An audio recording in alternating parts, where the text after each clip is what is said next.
Okay. అంటే పుట్టినప్పటి నుంచి 9 సంవత్సరాల వరకు బబిత బానే ఉందా? పుట్టినప్పుడు కూడా పుట్టిన 3 రోజులకు మా నాన్నకు తను ఒక అమ్మవారిలాగా కనపడిందంట. మీ నాన్నగారికి అలా కనపడారు. నాన్నగారికి 2, 3 సార్లు 2, 3 రోజులు అట్లా కంటిన్యూగా కనపడిందంట. ఏ అమ్మవారిలాగా దర్శనం ఇచ్చారు? ఆయనకు అర్థం కాలే. అంటే ఒక వెలుగు కనపడేసరికి హ్మ్. భయపడాడంట. అంటే ఆ వెలుగు మనం చూడలేం కదా హ్మ్. సడన్గా. అట్లా తెల్లవారుజామున జరిగిందంట. ఓకే. అంటే మేము పడుకుంటాం కదా, పాప ఎట్లా ఉంది ఏంటి అని చూసుకుంటారు పెద్దవాళ్ళు కాబట్టి. అలా జరగడంతో నాన్న 2, 3 సార్లు భయపడ్డాడు. సుహాసిని గారు, మీరు కొన్ని ఇంటర్వ్యూల్లో చెప్పారు, మా పాప పుట్టిన సమయంలోనే అంటే అందరూ పిల్లలు పడుకునే పోస్చర్ ఒకలా ఉంటుంది, కానీ మా పాప పాములాగా ఇట్లా చేతులు పైకి పెట్టి పడుకుంటుంది అని చెప్పారు. పుట్టినప్పటి నుంచి అట్లే పెట్టుకుంటుంది. మనం ఎలా ఎంత పెట్టుకొని పడుకునేవారు? మనం పడక ఎట్లా ఉంటుంది హ్మ్. అట్లా 2 చేతులు ఇక్కడికి ఉంటాయి, నన్నైతే మీదకి ఉంటాయి. ఓకే. 2 చేతులు అక్కడ పెట్టుకొని మనం ఎంత తీసినా కూడా మళ్ళీ 2 నిమిషాలుగా 3 నిమిషాలుగా చెయ్యి అక్కడికి వెళ్ళి పెట్టుకుంటేది. హ్మ్. అట్లా చాలాసార్లు తీసినాం. సర్లే చిన్నపిల్ల కదా అనేసి మేము అప్పుడు అంతగా అనుకోలేదు. హ్మ్. ఇక పుట్టిన 10 రోజులకి బోర్ల పడడము, ముందుకెళ్ళడము జరిగింది. పుట్టిన 10 రోజులకే బోర్ల పడ్డారా? పుట్టిన 10 రోజులకే. మామూలుగా 3 నెలలకు బోర్ల పడతారు పిల్లలు అనేది. హ్మ్. తను 10 రోజులకే బోర్ల పడడం, ముందుకు వెళ్ళడం జరిగింది. అంటే రౌండ్ తిరగడము అట్లా. మేము ఎన్నోసార్లు ఇట్లా తీసి పడుకోబెట్టని అదే పనిగా మేము చూసుకునేటోళ్ళము. హ్మ్. మాటికి మాటికి బోర్ల పడేది. తాగిన పాలు కక్కడము, మళ్ళీ ఏడవడం అట్లా చేస్తా అనేది. హ్మ్. ఇంకా అట్టనే ఇంకా చూసుకుంటా జాగ్రత్త పడుకుంటా 10 రోజులే కదా పాప, హ్మ్. జాగ్రత్త చూసుకోవాలి కదా మనం కూడా అనేసి ఇంకా చూసుకుంటా ఉన్నాము. ఇంక అప్పటి నుంచి బాగానే ఉండింది. పెద్ద అయిన నుంచి కూడా బాగానే ఉండింది. హ్మ్. ఎన్ని సంవత్సరాల వయసులో మీకు నేను సర్పాన్నని, నా గత జన్మ తాలూకు జ్ఞాపకాలు నాకు గుర్తొస్తున్నాయని మీకు చెప్పింది? అవి 9 ఇయర్స్ నుంచి చెప్పాను నేను. 9 ఇయర్స్ నుంచి తను మా అమ్మ నాగదేవత, నువ్వు కాదు, హ్మ్. నాకు ఆమె కడుపులో నుంచి నీ కడుపులోకి వేసింది, ఆమె నాకు ఫస్ట్, నువ్వు నాకు సెకండ్ అమ్మవి. హ్మ్. నేను మా అమ్మ రమ్మంటుంది, నేను వెళ్ళాలి, గుడి దగ్గరికి వెళ్ళాలి, ఆ గుడి తవ్వుతున్నారు, నేను వెళ్ళాలి, విగ్రహాలు తీసుకొని వెళ్ళిపోతారు అని అనేది చిన్నప్పుడే. మరి తన ప్రవర్తన చూశాక మీలో భయం వేయలేదా?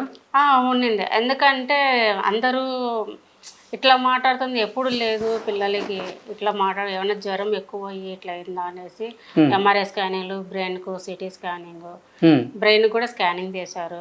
అసలు మీ కుటుంబ నేపథ్యం ఏంటి? మా కుటుంబం నేపథ్యం ఏముందండి, పల్లెటూరులో వ్యవసాయం, టైలరింగ్ చేసుకునేదాన్ని. ఓకే. ఎంతమంది ఉంటారు మీ కుటుంబంలో? అంటే మా అన్నదమ్ములు 5 మంది, మా బావగారు, మా మరుదులంతా, ఒక ఆడబిడ్డ. ఇంకా మా కుటుంబం అంటే అందరూ వేరు వేరే అయిపోయామండి. వేరు వేరే అయిపోయి నాకు 3 అమ్మాయిలు. అంటే సెకండ్ బాబు చనిపోయాడు, ఈమె 3 అమ్మాయి. ఓకే. లాస్ట్ పాపనే.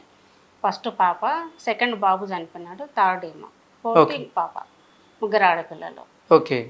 అంటే పున్నమి రోజు లేదా పున్నమి ముందు రోజు తనకి సర్పం వలె కుబుసం వస్తుంది అని చెప్తున్నారు కదా, అది ఎన్ని సంవత్సరాల నుంచి ప్రారంభమైంది? అది 18 పడినాంచి. 18 సంవత్సరాల నుంచి ప్రారంభమైంది. 18 పడినాక 9 ఇయర్స్లో కూడా ఏం లేదు. నేను అడవిలోకి వెళ్ళాలి, నేను తీయాలి, వాళ్ళు తవ్వుతున్నారు, నేను విగ్రహాలు తీసుకెళ్తారు అని చెప్పేది. తనను కట్టేసుకున్న రోజులు నాకున్నాయి. రాత్రుల్లో డే అండ్ నైటు మనం కాపాడుకునే రోజులు కూడా మాకున్నాయి. ఎవరో ఒకరు రాత్రులు నిద్రపోకుండా ఒక్కరన్నా మేలుకోవాల్సిందే. మా 12 వరకు ఒకరు, 12 తర్వాత ఇంకొకరు మేలుకోవాల్సిందే. పిల్లలైనా, అమ్మనైనా, మా హస్బెండ్ అయినా, ఎవరో ఒకరు. ఎందుకు తను అంటే మీకు చెప్పకుండా బయటకు వెళ్ళిపోతుంది. లాక్ తీసుకుని అన్ని లాకులు తాళాలు దాచి పెట్టుకోవడము, కాళ్ళకు నడుముకు నేనే కట్టేసుకునేదాన్ని. కట్టేసుకుంటాను నేను తనని. ఒకసారి అర్ధరాత్రి బాగా 1:30, 2 అయింటది, 12 తర్వాతనే ఒకసారి ఊడి తీసుకొని వేరే రూమ్లోకి వెళ్ళి మంచం కింద దాక్కునింది. భయంతో ఏడ్చుకుంటూ అట్లే పడుకునింది. ఇంకొకసేపుడికి చూస్తే ఎన్ని రోజులంటే మనం నిద్రలో మేలుకుంటాం, సడన్గా నిద్రపోయినాము. నిద్రపోవడంతో లేదు పక్కన చూస్తే కనుక ఇల్లంతా వెతిక, పక్కన చూసే కనిపించలే. ఏమన్నా అరలో దాక్కుందేమో అనేసి అట్లా చూసాను, కబోర్డ్లలో అట్లా చూసాను. లాస్ట్ మంచం కింద ఉన్నింది. ఏంటమ్మా ఇక్కడ పడుకున్నావు రానన్న అంటే, లేదు ఒక నల్లగా ఒక వస్తువు, అంటే నల్ల బట్టలు వేసుకొని ఒక మంత్రగాడు వేసుకొని వచ్చినాడు. అన్ని మెల్లో ఏంటో దిగేసుకొని వచ్చి నన్ను తీసుకొని పోవడానికి వచ్చినాడు.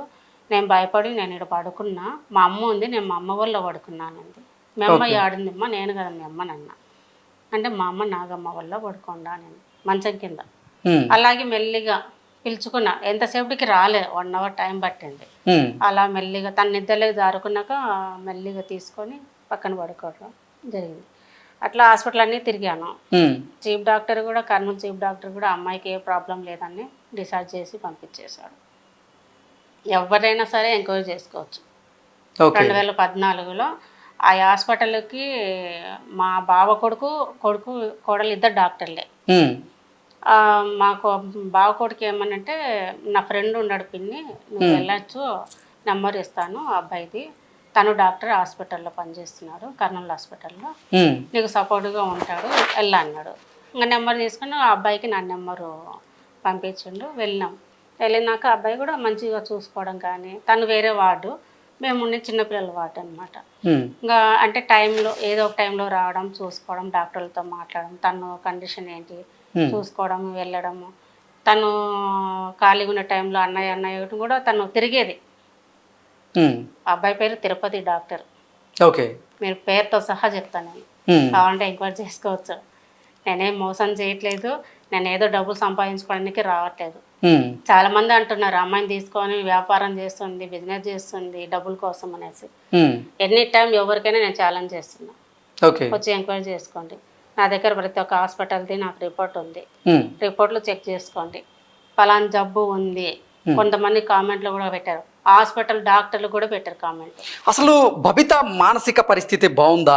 బబిత పాటుగా మీ కుటుంబ సభ్యుల మానసిక పరిస్థితి బాగుందా అంటే ఏం చెప్తారు? అందరికి బాగానే ఉందండి, బాగానే ఉంది. కాకపోతే తనకు అలా జరగడంతో మేము హాస్పిటల్కి తిరగాల్సి వచ్చింది. తను ఎప్పుడు ఇదే మాట మాట్లాడేది. అదొకటి. ఇంకొకటి ఏం మాట్లాడేదంటే, చిన్నప్పుడే నా ఫస్ట్ ఏమో నాగదేవత మా అమ్మ అనేది, తర్వాత రాజు కూతుర్ని నేను.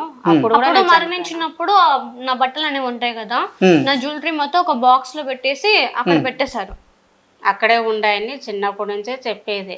ఓకే, అంటే ఒక జన్మలో పాములాగా, మరో జన్మలో రాజ కుటుంబంలో, ఈ జన్మలో మనిషి రూపంలో జన్మించారు. అసలు ఈ జన్మలో మనిషి అవతారం ఎత్తడానికి కారణం ఏంటి? కారణం ఇంకా నాకు కూడా తెలియదు. ఇప్పుడు నేను ఒక కార్యానికి వచ్చానని మాత్రం తెలుసు. ఆ కార్యం ఏంటి? గుడి. ఓకే, ఏంటి ఆ గుడి? అసలు ఏం కనపడుతుంది మీ కల్లో? కళ్ళు అనేది విగ్రహాలు కనిపిస్తాయి. విగ్రహాలు కనిపించినప్పుడు అక్కడ ఉండేవి కొన్ని ఉన్నాయి. ఆ విగ్రహాలతో పాటు అవన్నీ నాకు కనిపిస్తాయి. అలాగే మా మదర్ అండ్ ఫాదర్ అక్కడ ఉన్నారు, ఆ టెంపుల్ లోపల కింద వేరే గది దగ్గర. అంటే అక్కడ ఉన్నారు. అక్కడ ఉన్నప్పుడు ఆ వాళ్ళు నాకు కనిపించే వాళ్ళు కనిపించిన తర్వాత ఫస్ట్ ఇవన్నీ నేను చూసుకున్న తర్వాత మా మదర్ దగ్గరికి వెళ్తాను. తర్వాత అక్కడ నుంచి వేరే చోటికి వెళ్తాం. చిన్నప్పటి నుంచి చెప్పేది ఒక గుడి. ఆ అడవి ఎక్కడ ఉంది మనకు తెలియదు ఫస్ట్ నుంచి. మాకు విజయనగరం కూడా తెలియదు. మాకు విజయనగరం అని తెలిసింది, వెళ్ళాము, చూసాము, తను గుర్తుపట్టింది, ఆ ప్లేస్ కూడా గుర్తుపట్టింది. అంటే అసలు తనకి కల్లో కనపడుతున్నటువంటి ఆ దృశ్యాలు విజయనగరంలో ఉన్నాయని, ఆ గుడి విజయనగరంలోనే ఉంది అంటూ ఎవరు చెప్పారు మీకు? తెలిసిన ఒక గురువు వల్ల, అంటే వేరే అన్నయ్య వాళ్ళతో నేను మాట్లాడాను, తెలిసిన అన్నయ్య తోటి. అంటే నేను ఇంతవరకు నేను ఎవరి దగ్గర నేను చూపించాను నేను పాపను. ఏ దేవుడు వస్తున్నాడు అంటే నేను వెళ్ళేదాన్ని కాదు. ఎప్పటికైనా తను చెప్పేది నిజమైతే కనుక ఆమె దారి చూపిస్తుంది, ఆమె నడిపించుకుంటారు. అంతకుమించి నేను ఎక్కడికి తిరిగి నేను వేస్ట్ చేసుకోవాల్సిన అవసరం నాకు లేదని చెప్పేసి కామ్గా ఉన్నా. అంటే బబితకి కల్లో కనపడినటువంటి దృశ్యాలు కల్లో కనిపించట్లేదు ఇంతవరకు. కనపడేది మీరు ఇప్పుడు మనం ఒక మూవీ చూస్తాం కదా, అలాగే నాకు విజువల్స్ కనిపిస్తాయి కానీ నేను ఎప్పుడు కళ్ళు కనలేదు. ఓకే, కళ్ళే కాదు, మీ కళ్ళ ముందు ఉన్నటువంటి దృశ్యాలు ఏవైతే ఉన్నాయో అవి ఆ గురువు గారికి ఎలా తెలిసింది? నేను చెప్పాను. మీరు చెప్తే ఆ గురువు గారికి తెలిసిందా? నేను ఫస్ట్ అతను నా దగ్గరికి వచ్చాడు కదా, వచ్చినప్పుడు నాకు ఎలా కనిపిస్తుందో అవన్నీ నేను అతనికి ఎక్స్ప్లెయిన్ చేశాను. మీకు తొందరలోనే నన్ను ఆ టెంపుల్ కి తీసుకుని వెళ్తారని కూడా నేను చెప్పాను ముందుగానే. ఆ తర్వాత అతను వెళ్ళాడు. అనుకోకుండా అన్ఎక్స్పెక్టెడ్ గా అక్కడ కాళికా మాత టెంపుల్ ఉందంటే కనుక దర్శనం చేసుకోవడానికి ఎవరైనా వెళ్తారు గురువు గారు అడ్రస్కి. అందులో కాళికా మాత భక్తుడు కాబట్టి వెళ్ళాడు. అంటే మీ కళ్ళ ముందు సాక్షాత్కరించేటువంటి ఆ దృశ్యాలు ఏవైతే ఉన్నాయో అవి ఇప్పుడు విజయనగరం జిల్లాలో ఉన్న ఒక అమ్మవారి గుళ్ళో ఉన్నాయా? అవును, ఉన్నాయి. ఓకే, వాటిని పోల్చుకోగలుగుతున్నారా మరి? వాళ్ళు టెంపుల్ కట్టేది కూడా 2014లో వచ్చి వాళ్ళు స్టార్ట్ చేశారు. అప్పుడే నాకు ఇక్కడ అమ్మవారి ఎక్కువ అయిపోయింది. మేము అడిగాం ఎప్పుడు ఇక్కడ మీరు స్టార్ట్ చేశారని కూడా అడిగితే గురుగారు అడిగినారంట. అడిగితే కనుక 2014లో మేము ఇక్కడ వచ్చి మొదలు పెట్టాము. స్టార్ట్ చేసి అంతా అది అడవి అంట, అడవి మొత్తం సాఫ్ చేసుకొని వాళ్ళు ఆ గుడి కట్టడానికి మొదలు పెట్టారు. ఎప్పుడైతే అక్కడ వాళ్ళు అక్కడికి వెళ్ళి మొదలు పెట్టారో ఇక్కడ పాపకి ఎక్కువైతే వచ్చింది 2014లోనే పాపకు. అంటే భూగర్భంలో ఉన్నటువంటి ఆ గుడిని వెలికి తీసి ఆ గుడిలో పూజలు చేయాలన్నదే మీ కార్యమా? ఓకే, దానికోసమే మానవ జన్మ ఎత్తినట్టుగా మీరు భావిస్తున్నారా? ఇంకా దాంతోపాటు ఇంకొన్ని విషయాలు ఉన్నాయి. అసలు మీరు పడుకున్న తర్వాత ఎంత లేపినా మీరు లేవరట. మీరు పడుకున్న తర్వాత ఏమవుతుంది అసలు మీకు? అంటే నేను చెప్పాను కదా టెంపుల్ ఉందని చెప్పేసి ఆ టెంపుల్కి వెళ్తాను. ముందు మా మదర్ అండ్ ఫాదర్ని కలుస్తాను. ఆ తర్వాత వేరే గృహాలకు వెళ్తాను, అది నాగలోకం సంబంధించింది. అక్కడికి వెళ్ళిన తర్వాత అక్కడ కొన్ని పనులు చేసుకొని వచ్చేస్తాను. ఓకే, అంటే ప్రతిరోజు పడుకోగానే ఇక మీ పేరెంట్స్ని కలవడం, అంటే నాగదేవతని నాగరాజుని కలవడం, మీరు నాగలోకంలోకి వెళ్ళడం, అక్కడ మీ కార్యాలన్నీ పూర్తి చేసుకొని మళ్ళీ భూలోకంలోకి తిరిగి వస్తారా? వస్తాను. కరెక్ట్గా 3 o'clock నేను ఇక్కడ ఉంటాను. అంటే ప్రతిరోజు పడుకున్న వెంటనే వెళ్ళిపోతారా? కొంచెం సమయం తర్వాత. ఒక్కోసారి ముందే పడుకోగానే 2 నిమిషాలకి నిద్రపోతుందా, ఆ తనకు ఒక పెయిన్ లాగా స్టార్ట్ అవుతుంది ఆ మైకం రావడానికి. ఆ మైకం వచ్చినప్పుడు ఇంకా పడుకుంటుంది. పడుకున్న తర్వాత తనకు మనం ఎంత పిలిచినా లేగదు. ఏమా నొప్పి ఎలా ఉంది, తగ్గిందా అని పిలిచినా కూడా పలకదు అనమాట. పలకనంటే తనంతకు నాకు అర్థమైపోతుంది. నార్మల్గా పడుకునేటోళ్ళకు పిలిస్తే ఇట్లా లేస్తారు కదా ఎవరైనా, తను లెగదు. అప్పుడు మనకు తెలిసిపోతుంది. మన ఇట్లా స్వెట్స్ ఇట్లా పట్టుకున్నా తను లెగదనమాట. ఇంకా ఆ టైంలో మనం ఏం మాట్లాడము. తను వచ్చేంత వరకు కూడా నా పక్కనే పడుకుంటుంది. ఎందుకంటే ఏ టైం ఎట్లా వస్తా తెలియదు కదా, తన మీద నేను చేయి వేసుకొనే పడుకుంటాను నేను. అట్లా జరుగుతూ ఉంటుంది. వెళ్ళిపోయిన తర్వాత మళ్ళీ తిరిగి వస్తుంది. తిరిగి వచ్చి పలానా చోట ఇది జరిగింది, ఇట్లా జరిగిందని నాకు చెప్తుంది.